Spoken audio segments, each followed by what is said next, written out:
The moment my son-in-law leaned across the kitchen table, looked me in the eye, and said, "This isn't really your house anymore, Beverly, it's ours," I felt something shift inside me. Not break, shift. Like a door that had been left open too long, finally deciding to close on its own. I'd been sitting at that table for 41 years. I'd brought my daughter home from the hospital to that house, had painted the kitchen 3 times, had buried my husband from the front steps. The cedar tree in the backyard was taller than the roof line because I had planted it the summer after we moved in. The same summer the mortgage came through, and I cried a little in the car on the way home from the bank, not from fear, but from the sheer weight of something being finally, truly mine. And now a 34-year-old man who had never owned anything more permanent than a lease on a condo in Mississauga was telling me it was ours. I did not say anything right away. My daughter, she was standing by the sink, pretending to rinse a mug that was already clean, did not say anything either. I looked at her. She looked at the drain. That was the moment I understood how things had gotten to where they were. It had started 2 years earlier, in October, the month after my husband passed. The grief was still so fresh, it had a smell to it, something like burnt paper and cold air. My daughter called from Toronto and asked if she and her husband could come and stay for a while, just until they sorted themselves out. He had left a tech job that wasn't working out. She was between contracts. The rental market was brutal. I said yes without hesitating because she was my child, and because the house was too quiet, and because I thought a few months of company would do us all some good. A few months became a year. A year became 2. And somewhere in the middle of all of it, without my quite noticing how, the house stopped feeling like mine. It happened in small steps, the way most things do. He started making comments about how I stored things in the pantry. He rearranged the garage without asking. He signed us up for a streaming service on my television account, then changed the interface so I couldn't find my programs anymore. Small things, I told myself. Not worth the argument. I was raised in Cape Breton by a woman who believed that keeping the peace was a form of love, and for a long time I mistook endurance for grace. But that evening at the kitchen table, something changed. He had said it so casually, the way you'd say something you've believed for a long time and finally stop bothering to hide. "This isn't really your house anymore, ours." I stood up, picked up my tea, and walked to my room. I sat on the edge of the bed for a long time, not crying, thinking. The deed to this house was in a folder in the top drawer of my dresser, the same place I had kept it for decades. Beneath the envelope with the children's old baptismal certificates and the letter my husband had written me on our 25th anniversary that I had never once been able to read through without stopping. I did not take out the deed that night. I already knew what it said. I just needed to remember that it existed. I had spent 28 years working in the land registry office in Halifax. I had processed more transfer documents than I could count. I had watched families negotiate and argue and sometimes weep over property lines and titles and whose name appeared where. I knew better than most people what a deed meant, and more importantly, what it did not mean. It did not mean what my son-in-law thought it meant. That night I lay awake and listened to the house, the furnace clicking on, the wind off the water pushing against the windows the way it always did in November. These were sounds I had memorized over 4 decades without ever meaning to. They were mine in the way that very few things in a life ever become truly yours, not because you purchased them, but because you lived inside them long enough that they became part of how you recognized yourself. By morning, I had made a decision. I did not announce it. I simply got up, made coffee, and called an old colleague. Her name was Audrey. We had worked together for 12 years before she left to join a firm that handled estate and property disputes. We hadn't spoken in almost 3 years, but she answered on the second ring, and when I told her what was happening, she did not offer sympathy first. She offered clarity. That was exactly why I had called her. "Are they paying rent?" she asked. No. Are they contributing to utilities, property tax, maintenance? No. Is there a written agreement of any kind? Nothing. There was a pause, not a long one. Then they are occupants by permission, she said, and permission can be withdrawn. In Nova Scotia, for a family member with no lease, you're looking at a notice to vacate. It needs to be in writing, properly dated, served correctly. How long do they have once it's served? Typically 30 days for a situation like this, but your lawyer will confirm the specifics. Good, I said. That's what I needed to know. When I hung up, I finished my coffee standing at the kitchen window, looking out at the cedar tree. The branches were bare now, November having stripped them, but the trunk was solid and the roots went down farther than anyone could see. I thought about my husband planning it with me, the two of us taking turns with the shovel in ground that was harder than we'd expected, laughing at how long it was taking for something so small. 40 years ago. And here it still stood. I went to the top drawer of my dresser and took out the folder. I did not sleep well that night either, but it was not the sleep of someone who doesn't know what to do. It was the sleep of someone with too many thoughts moving too quickly, which is a very different thing. I had already called a lawyer. Audrey recommended a woman named, I'll call her my property lawyer, who had a calm, unhurried way of speaking that made me feel like the situation was manageable even before she had said anything particularly reassuring. The next morning, I packed a bag. Not urgently, not dramatically. I simply moved through my room, choosing what I would need for a week or two, folding things neatly, placing my reading glasses in the outer pocket of my bag where I wouldn't have to dig for them. My son-in-law was still asleep. My daughter was in the bathroom. I left a note on the counter that said only, "I've gone to stay with a friend. I'll be in touch." I drove to my friend Harriet's house in Dartmouth. Harriet and I had been friends since our children were in elementary school together. She was 73, sharp as a tack, and the kind of woman who, when I showed up at her door with a bag and a look she recognized immediately, simply said, "I'll put the kettle on." I told her everything over tea. She listened without interrupting, which is rarer than people think. "You know what you're doing," she said when I finished. "I know the law," I said. "I don't know yet if I can do this to my own daughter." "You're not doing it to her," Harriet said. "You're doing it for her. There's a difference." I wasn't sure I believed that yet, but I wrote it down. 3 days later, a process server rang the doorbell of my house on a Tuesday morning. My daughter called me 4 minutes afterward. Her voice was high and strange, the way it gets when she's frightened, but trying not to show it. "Mom, there's a man here with papers." "I know. He says it's a notice to vacate. 30 days. Mom, what is this?" "It's what it says it is." I heard her breath catch. Then, muffled, my son-in-law's voice in the background, sharp and escalating. She put me on hold for 30 seconds, and when she came back, she was whispering. "He's saying you can't do this. He's saying he'll contest it. He's saying he'll knows his rights."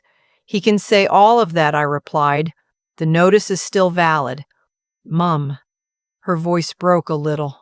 "Why didn't you just talk to us?" I thought about the kitchen table, about the mug she'd been pretending to rinse, about 2 years of small moments where she had looked away. "I did talk," I said. "You weren't listening." She didn't have an answer for that. I told her I loved her, that I wasn't going anywhere, and that I would be available to speak with her when she was ready to have a calm conversation. Then I ended the call and sat with the phone in my lap for a long moment. Harriet appeared in the doorway with a fresh pot of tea without being asked. The next few days moved both slowly and quickly. My son-in-law called twice. I did not answer. He left voicemails that started angry and ended pleading, which told me more about the situation than anything he might have said to my face. He mentioned that he had consulting work lined up, that things were about to change, that I was overreacting. The third message simply said, "You're going to regret this." I deleted all three. What I was less prepared for was the financial piece. I had quietly, over the course of the previous week, made several calls. The joint credit card I had added my daughter to years earlier for emergencies was closed. The supplementary card was canceled. Automatic transfers I had been making to her account monthly, I had told myself it was just to help with groceries, with gas, were stopped. My daughter called the morning after the card declined at a grocery store near the house. Mom. Her voice was different this time. Quieter. The card didn't go through. I know. A long silence. Then how are we supposed to eat?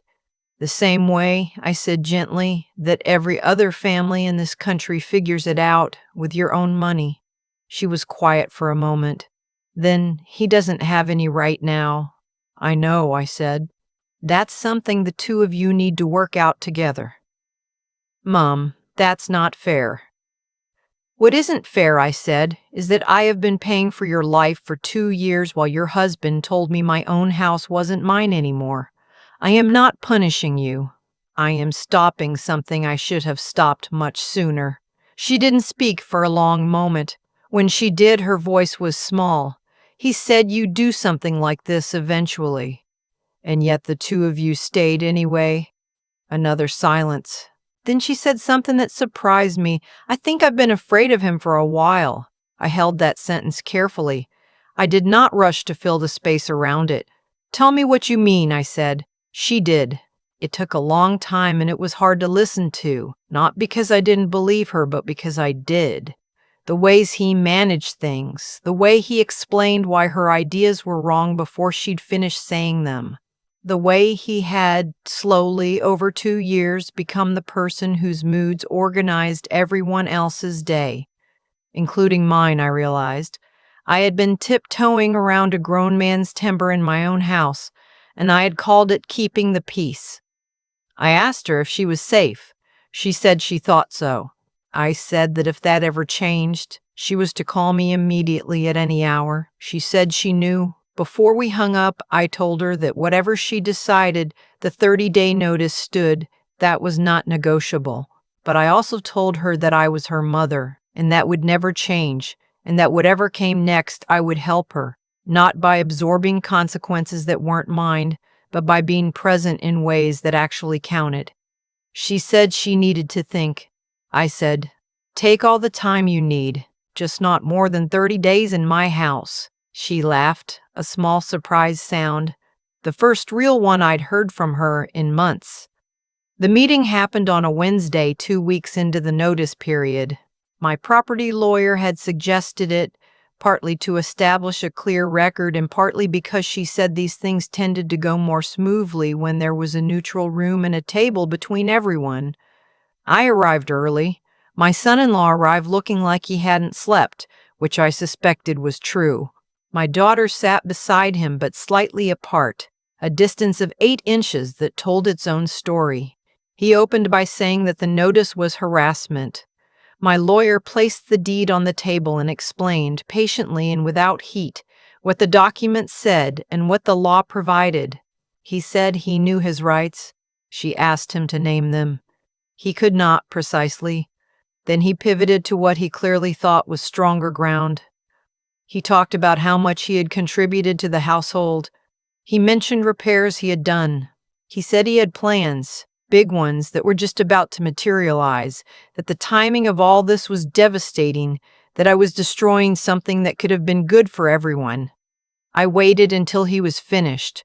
Then I placed 3 things on the table beside the deed: a bank statement, a credit card statement, a printed summary of what I had spent over 2 years on utilities, property tax, groceries, and household expenses that he had shared in without contributing to.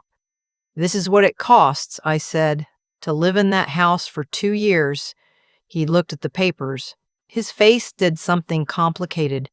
My daughter picked up the bank statement. She looked at it for a long time without speaking. He said we were saving, she said finally, very quietly. He said we were putting things aside. Saving requires deposits, I said gently. These are withdrawals. She put the paper down slowly. My son-in-law started to speak. My lawyer placed her hand flat on the table, not aggressively, just with weight. The terms are set, she said. Vacate by the end of the notice period. Remove your belongings, leave the property in good condition, and return the key. Any damage beyond ordinary wear will be documented and pursued. He looked at me. You're really doing this? I already did it, I said. 3 weeks ago when you told me my own house wasn't mine anymore. He pushed back from the table and walked out. My daughter did not follow him immediately. She sat for another moment, and in that moment I saw her doing the calculation, the one she should have done long before, adding up all the smaller moments and arriving, finally, at the sum of them. She looked at me. I didn't know it was this bad. I know, I said. That's partly why I stopped shielding you from the numbers. She picked up her bag. At the door, she paused and turned back. And what she said next, I was not expecting. I called the women's shelter intake line last week, she said. Just to talk to someone. They said what he does has a name. I felt the floor steady itself beneath me. Are you going to be all right? I think, she said slowly, that I'm going to be better than all right, eventually. I told her I was proud of her. She nodded once, quickly, the way people do when the thing being said is true and they're not sure they can hold it without coming apart. Then she left. The 30th day fell on a Saturday. I was not at the house when they moved out. Harriet and I drove to Lunenburg for the day, walked along the waterfront, had chowder at a place we both liked, and talked about everything except the thing we were both thinking about. It was a good day, the kind that reminds you, gently, that life extends in all directions, beyond whatever crisis is currently occupying the center of it. I drove back in the late afternoon. The light was going flat and gold the way it does on the South Shore in late November, the kind of light that makes even bare trees look considered. The key was in the mailbox, in an envelope. No note. I went inside. The house was cold. They had turned the heat down before they left, which I hadn't expected to bother me. But it did, just briefly. There were pale rectangles on the hallway wall where they had taken down pictures of their own and left the hooks. The bathroom had been cleaned, not thoroughly, but enough. The kitchen smelled like someone else's choices. I opened every window for 20 minutes despite the cold. Then I closed them, turned the heat back up, and went to find the mop. There is something clarifying about cleaning a space after something difficult has happened in it. No audience, no performance, just you and the floor and the slow return of a place to itself. I worked through the evening.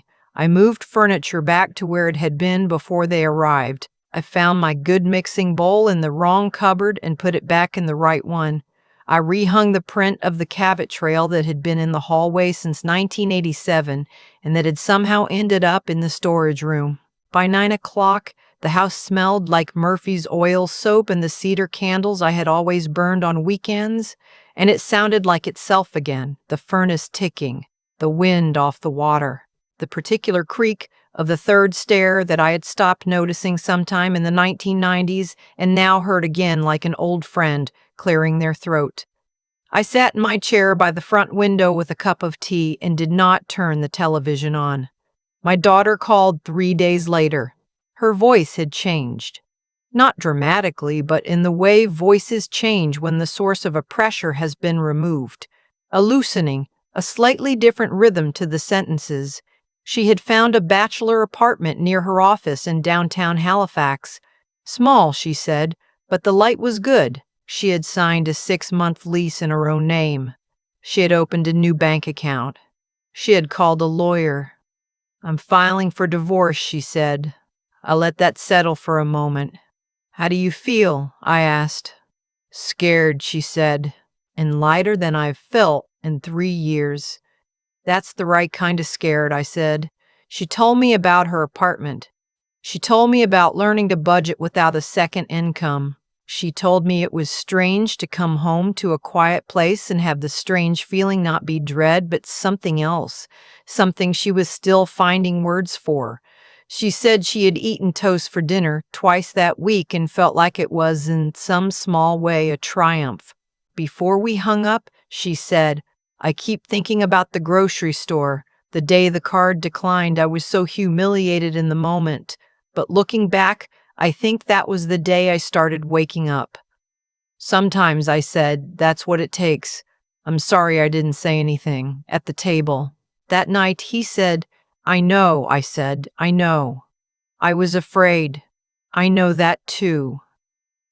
We were quiet together for a moment, the easy quiet of people who have said the hard things and arrived somewhere on the other side of them.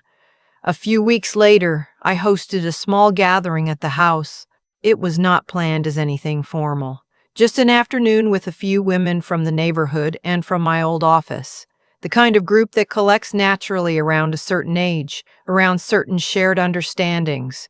We sat in the front room with tea and butter tarts from the bakery on Quinpool, and at some point, without my quite meaning to start it, we began talking. One woman said her son was asking to be added to the deed of her house in Tantalon. Just for simplicity, he'd said. Just in case. Another said her son-in-law had started handling her investment accounts because, he told her, seniors get taken advantage of and she shouldn't have to worry about it. A third said her daughter had been making noises about power of attorney, even though she was 68 years old and had not once in her life had any difficulty managing her own affairs. I put down my tea. Your home is yours, I said. Not because the law says so, though it does, but because you lived in it, paid for it, and made it what it is. Love does not require your signature on anything. If you want to leave something behind, you write a will while you are clear-headed and with a lawyer present. While you are alive, the deed stays in your name. The accounts stay in your name. The decisions stay yours. The room was quiet. Keep copies of everything, I added. Not because you expect trouble, but because paper doesn't forget, and feelings sometimes do. Pens came out. Someone asked me to recommend the lawyer. Someone else asked what adverse possession meant in Nova Scotia and whether her son-in-law's comments about it should worry her. I told her what I knew, which was considerable, and what she should do about it, which was call someone with a certificate and a file. By the time they left, the butter tarts were gone, and 3 of them had written down the name of Audrey's firm. My daughter came for dinner the following Sunday. She knocked and waited. She no longer had a key, and she did not ask for one. I opened the door and she stepped in and looked around at the front room, at the print back on the wall and the furniture in the right places and the cedar smell, and she exhaled slowly. It feels like it used to, she said. It is like it used to, I said. Come and sit down. We ate soup and bread and talked for 2 hours. Not about him. About her work, which she liked. About a night class she was considering. About whether she should get a cat. About the fact that her apartment had a small balcony facing east, which meant she could have coffee outside in the mornings when it wasn't raining. And this had turned out to be one of the better things in her current life. When she was leaving, she hugged me at the door longer than usual. Then she stepped back, pulled her coat closed against the November air, and said, "Thank you for not turning the card back on." "Thank you," I said, "for not asking me to." She walked to her car. I watched from the doorway until the taillights disappeared around the corner. Then I went inside, made a cup of tea, and turned on the television. I chose the channel. I set the volume where I liked it. I sat in my chair by the window, the one with the worn arm where my hand always rested, and I watched the news the same way I had for years, not because I cared so much about the headlines, but because that half hour belonged to me. No one needed anything. My knees ached the way they always did in cold weather. The furnace clicked on. Outside, the cedar tree stood bare against the November sky, rooted in ground that had been harder than expected, planted by 2 people with 1 shovel and more patience than they knew they had. It was still there. So was I. If you are listening to this and you have been told, in ways small or large, that the space you built your life in somehow belongs to someone else now, hear me. Ownership is not transferred by the loudest voice in the room. It is not transferred by entitlement or by time or by someone else's certainty that you owe them more than you have already given. You are allowed to take your space back. You are allowed to choose peace in your own home, on your own terms, at the volume you prefer. And if you need to start with a piece of paper and a folder in a drawer, start there. The paper doesn't lie, and neither do you. I think about the cedar tree a lot, even now. My husband and I planted it in ground that was harder than we expected, and we laughed at how long it took for something so small to go in. We couldn't have known, standing there with one shovel between us, that the tree would outlast him, that it would still be standing decades later, rooted and unhurried, while everything around it changed. That tree didn't hold on through stubbornness. It held on because the roots went deep enough. And I think that's what I had to find in myself. Not the anger to push back, but the depth to stand steady when someone tried to convince me that the ground beneath me wasn't mine. What happened with my son-in-law was not, in the end, about a house. It was about what I had slowly allowed to happen over 2 years of keeping the peace. Every time I let a comment pass, every time I stepped around his moods or swallowed a reasonable objection because I didn't want to cause trouble in my own home, I was teaching him something. I was teaching him that my patience had no floor, that my kindness was unconditional, that I could be managed. That's the part I had to sit with honestly. Not his behavior. His behavior was his to account for, but mine. The way I had confused generosity with self-erasure. The way I had let love become a reason to make myself smaller. There's no moral weight in enduring disrespect quietly. It doesn't make you a better person. It just makes you invisible, and eventually, it makes the people around you forget to look. What Audrey said to me that first morning, that permission can be withdrawn, was legally true, but it was also something larger. It applied to more than the occupancy. I had been giving permission, silently for years. Permission to be spoken over. Permission to be managed out of my own spaces. Permission to have my name on the deed and still feel like a guest. When I stopped giving that permission, everything clarified very quickly. The people who had been relying on my silence had to reckon suddenly with my voice, and they found it had not gone soft from disuse. Rachel is the one I think about most. She told me that the day the card declined at the grocery store was the day she started waking up. I believe her. It was not a kind thing to do in the moment, and I knew when I made that call that it would hurt her before it helped her. But I had finally understood that absorbing the consequences of other people's choices is not love. It is a slow substitution for it. Real love sometimes means removing the cushion so someone can find the ground beneath their own feet. She found it. I watched her find it, and that steadiness she's building now, paying her own rent, making her own decisions, sitting with the strange freedom of a quiet apartment that is hers alone, that came from her honesty, her courage, her willingness to name what was happening and walk toward something different even when she was frightened. Those are not small things. They are the whole thing. I am 67 years old, and I still learn. I learned that the line between helping and enabling can disappear so gradually you don't notice it's gone until you're standing on the wrong side of it. I learned that the documents in a drawer can say something true even when the voices in the room are saying something louder. And I learned that when you finally act from a place of clarity rather than fear, the ground holds. The furnace still clicks on the same way. The cedar tree is still there, and when I sit in my chair by the window now, I am not managing someone else's version of my life. I am just home.